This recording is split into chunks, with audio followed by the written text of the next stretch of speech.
everyone, welcome back to Kids Corner for part 2 of the 4-part photography DIY series, brought to you by Darlene Perkin. If you haven't seen part 1, make sure you go check that out. It's super fun and it sets you up for the rest of this series. If you have watched part 1, then stay tuned and enjoy the rest of this video. So last week, you learned all about the rule of thirds and composition, or just how to arrange things within the photograph to make it look as good as it possibly can. This week, you're going to learn all about perspective.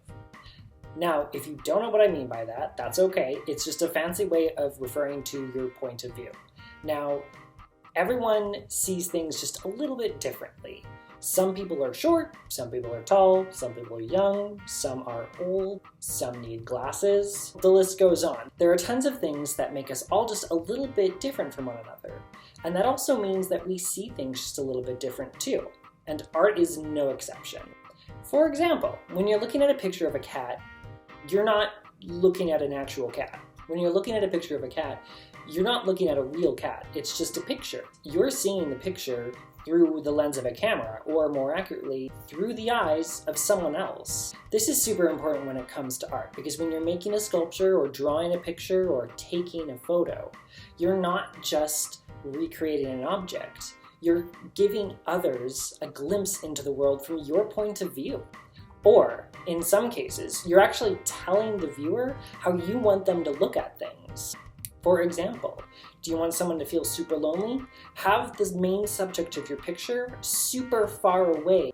Or do you want them to feel maybe a little unnerved, maybe a little freaked out? Have it super close up as though it's mere inches away from your face. Do you want to feel small? Then have the image towering over top of you. Or if you want to feel super big, then go the opposite. Have you towering over top of it. Whichever way you choose to draw or photograph something dictates where the viewer is in the picture. The point is, wherever you've positioned the line of sight of your drawing tells the viewer who they are in that drawing and how they should feel about what they're seeing. For this next project, we're going to play with perspective a little bit and play with the way that your camera and where it's positioned changes the way that things in the photograph look. And how are we going to do that? By becoming bugs. Yes, I know that sounds a little crazy, but just bear with me here. Bugs spend a lot of the time on the ground, right? Because they're super small. And when you're super small, like I mentioned, everything seems super duper big. A little blade of grass looks like as big as a tree, or a rock becomes a boulder becomes a mountain, and trees become towering skyscrapers. So for this next assignment, you're going to be seeing the world through their point of view, getting super down low and making everything around you look really, really big, just through the way that you could choose to position your camera. So there are 2 different ways you can choose to do this assignment. The first is just with everyday objects around your house, positioning your camera in such a way to make, say, a pencil or a pen appear super big. And you'll do that by getting down low and pointing your camera towards the sky so that that object actually appears super, super big, as though you're looking up at it from below. The other way you can do this is by getting really into being a bug. Get out there into the grass, photograph flowers and leaves and different types of plants from below, really getting into the character. Whichever way you choose to do this is entirely up to you, and both works just fine. So before you get started, there's 3 things you want to make sure that you are remembering. The first, and this is why you needed to watch last video, is the rule of thirds. Remember, composition is always key. You want to make sure you have a nice looking photograph too.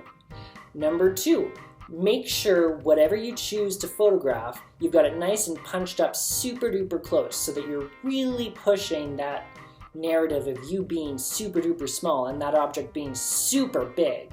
And the last thing you want to make sure to remember is that everything in your camera is in focus. It doesn't matter how good your composition is or how down low you got. If everything's blurry, then the photo isn't going to come out as well as you hope it will.